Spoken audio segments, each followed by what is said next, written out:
Roman Reigns has been pinned for the first time in 3 years.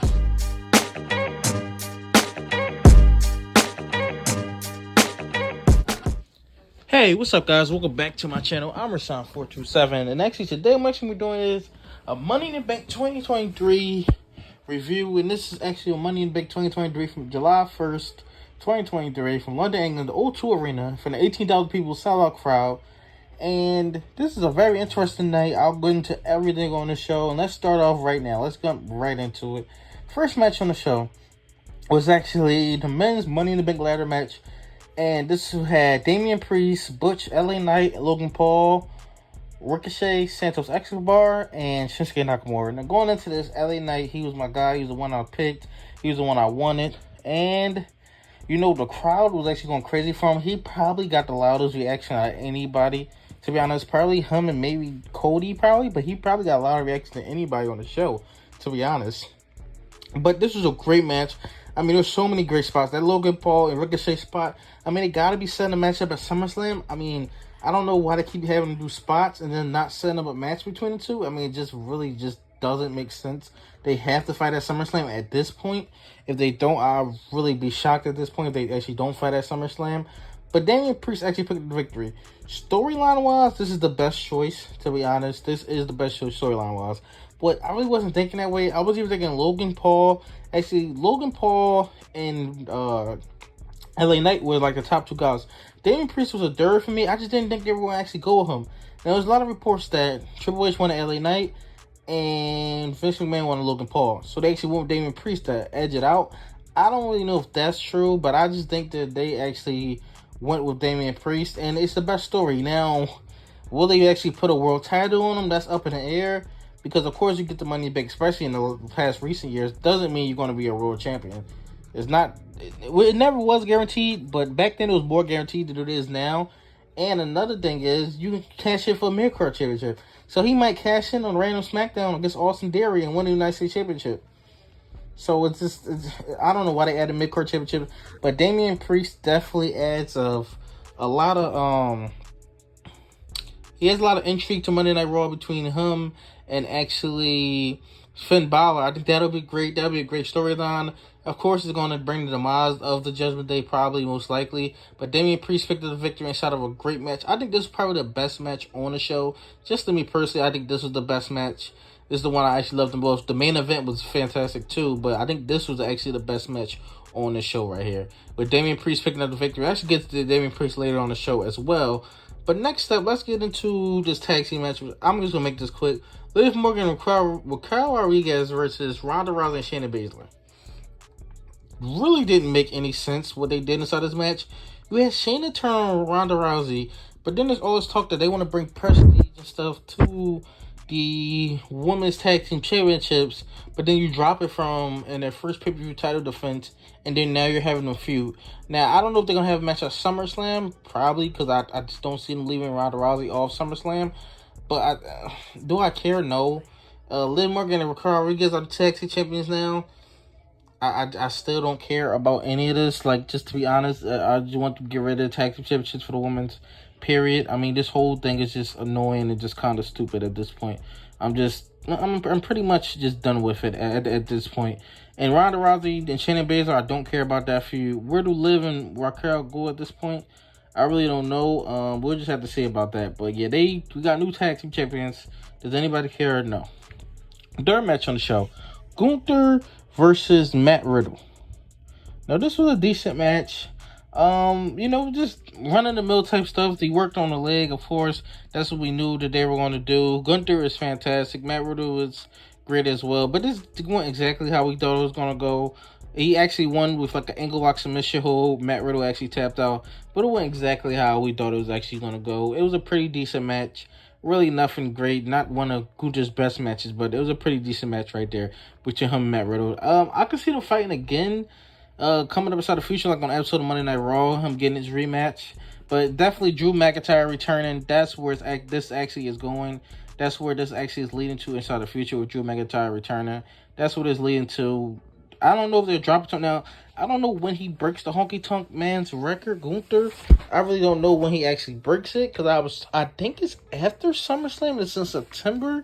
So they're not going to put the title on Drew, because I just can't see him getting this close to Hulk Hogan's record and then them pulling away from it. So whenever he passes it is when Drew will be the Intercontinental Champion. But that was fantastic. Drew McIntyre actually returning back as well. That was great. I mean, we knew that. There was reports about Randy Orton too, but Drew McIntyre just did it. 4th match on the show. This is another pretty decent match. Cody Rhodes is Dominic Mysterio. And a story that they told us how this match now, to be honest, out of everybody I've heard talk about this, I'm pretty much the only one who actually got this match right. With the whole Brock Lesnar thing, I was just like, they're not going to fly Brock Lesnar and just the F5 Cody Rhodes. I was just like, they're not going to do that. I said it's a possibility, but I said Cody Rhodes is going to win inside the middle of the ring. There's no way they have Dominic beat him. But Cody Rhodes, he actually did it. He won straight up inside the middle of the ring, beat Dominic Mysterio. It was kind of a one-side. It was kind of booked the way it should have been booked, to be honest. And, I mean, Cody really shouldn't be fighting Dominic, but they needed him to do something up until SummerSlam, since Brock wasn't doing Money in the Bank, and they're not going to do Cody and Roman at SummerSlam, which they should have, but they're not going to do that. So they kind of had to do this. To be honest, you couldn't put him in the ring against Damian. You couldn't put him in the ring against Finn. So, I mean, what could you really do, to be honest? So you kind of had to really do this match. But Cody won. He just beat him straight up. No Brock, no signs of him, no nothing. He just beat him straight up in the middle of the ring. That was all.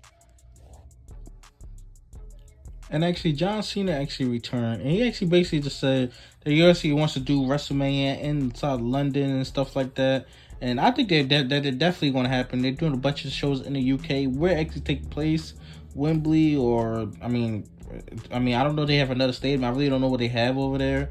You know, Wembley or something like that. I'm assuming it'll be Wembley or maybe somewhere else. I don't really know where they actually have that.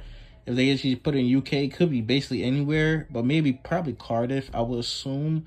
Probably Cardiff.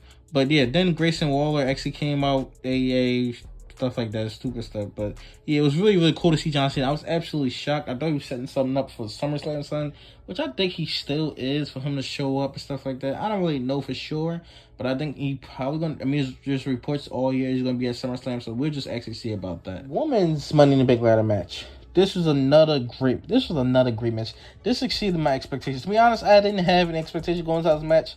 This was a great match. I love the story that she told inside this match between Trish, Zoe, and Becky Lynch. Couldn't keep my attention, going inside the future and stuff. We'll see about that. But this was a really, really great match. Io Sky was the right winner inside this match. She was the right person to win. There was a lot of reports that Charlotte Flair was going to come. I'm glad that didn't happen at all. There were a lot of reports about that. But the climax to it was actually Becky Lynch actually got handcuffed by Zoe Stark and Trish Stratus. And then she started climbing the ladder. Then her and Bayley start going at it. Bayley actually turned on Io Sky inside the beginning. Then Io Sky actually handcuffed Bayley and Becky Lynch to the ladder. She climbs over both of them and retrieves the briefcase. That was a great spot right there. All 6 of these women did fantastic inside the match.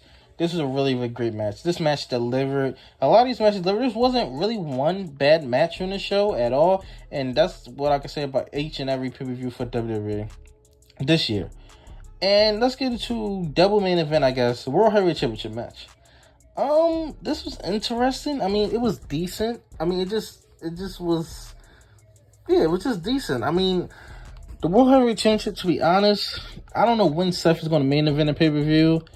I don't know when Seth is going to actually, when this title is going to actually feel like it's a top title, because to be honest, it hasn't felt like a top title at all, and especially with Roman carrying around 3 championships. I don't know why he's carrying around 3 championships, but I'm not even getting into that. But this match, it was just decent. It just was, the AJ match was better. Probably the match he had with Damian Priest was better than this. The match he had with Miz, I believe, was on the road to WrestleMania, right after WrestleMania, was better than this. So it really wasn't Seth's really best match, but I feel like they focused more on Damian Priest. It was like a storyline match to further the story, not really in the ring. I feel like they could have done way more with this match, and it was a little shorter than what I actually expected in this match, because it seemed like Duddy actually went overtime. I don't know if this was cut, because this show was supposed to end at 6, from what I believe. And it didn't really end till 6:40 or something like that. So maybe this was cut, but it was just a decent match. Seth Rollins won. We all knew he was going to win. There's no way to take a title off him yet. The only way he was losing the title this night is if Logan Paul had cashed in. But let's get into the main event of the Bloodline Civil War.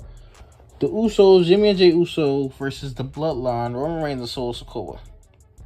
Now, this match, it actually started off really slow. You know, methodical plays and stuff like that. But then it really picked up at the end. Now, the biggest thing with this, Roman Reigns getting pinned. I did not expect to do that. A lot of people were saying that. A lot of people were saying Roman Reigns. I was like, there's no way they have Roman Reigns get pinned. Now, you might say, well, Roman Reigns can get pinned and losing the championships. Somebody could take a pinfall from Roman Reigns, and then somebody could take the championship from him. That's two different things. You might can say that. But to me, you got to do both inside one. You cannot do one without the other. If he's going to get pinned, he should lose the championship. That's just my personal opinion on it. That is just my personal opinion on it, what I think of it. I think that he should definitely do both at the same time. What they're basically going to do is do one without the other. So, I mean, whoever beats him, and we all assume it's Cody, whoever beats him, is it going to feel the same or is it not going to feel the same? Because he's been pinned before, and to be honest, once you pin him once, you don't really have to not pin him again. Like, nobody, I mean, now maybe most people will forget about it, or that he got pinned and stuff like that, but then they can't say he hasn't been pinned in 3.5 years. So it's kind of weird. But yeah, once you get pinned, it like say if Survivor Series comes and he's in another multi-man match, he's in War Games and he doesn't lose the title, he gets pinned again. It doesn't really matter at this point because he can just keep getting pinned because he got pinned already. So that mystique, and Michael Cole even said the mystique has been lifted off of Roman Reigns. Which, I mean, I don't know. We just had to see a story they're about to tell. But even, say if they knock off Cody, right? And they have Solo beat him. Is it really going to feel the same since he already got pinned by Jey Uso? Like, and then even if Jey Uso takes the title from him, it won't mean as much because he already beat him clean. And it was clean in the middle of the ring. It was clean in the middle of the ring. He beat him. So, I mean, we'll just have to see what they actually do come to the side of the future. But it was a great match. I will say that Solo did his thing, Roman did his thing. The crowd was fantastic. But yeah, with Roman Reigns, I really did not expect that. And I thought about it. I was like, wait a minute. Solo got pinned the last time. Are they really going to have Solo get pinned 2 times at all? I was like, you know what? Solo's more expendable because they really protect Roman. Of course they did. But Solo's more expendable. But I'm just thinking, like, are they really going to have lose back-to-back pay-per-views? So we'll just have to see the comments. The Usos won. This definitely setting up another match. I'm guessing a rematch. I'm guessing a tag team match. I mean, unless Jey Uso just challenging one-on-one. Do you have Jimmy inside Jey Uso corner and then Solo inside Roman's corner? They could actually do that because Jey Uso could say, well, I beat you. So let me get a title shot. Let me beat you for the championship. Or whether it's multiple championship or one championship, let me beat you for the titles or title. I don't know what it is at this point because he broke around 3 championships. But I think that's what we're going. I think Jey Uso versus Roman Reigns is the main event for SummerSlam at this point, with him saying that I already pinned you, so I'm going to pin you again. And I think that's where they're going inside the future. But this is very interesting. I'm very interested to see everybody's opinions online of Roman Reigns getting pinned.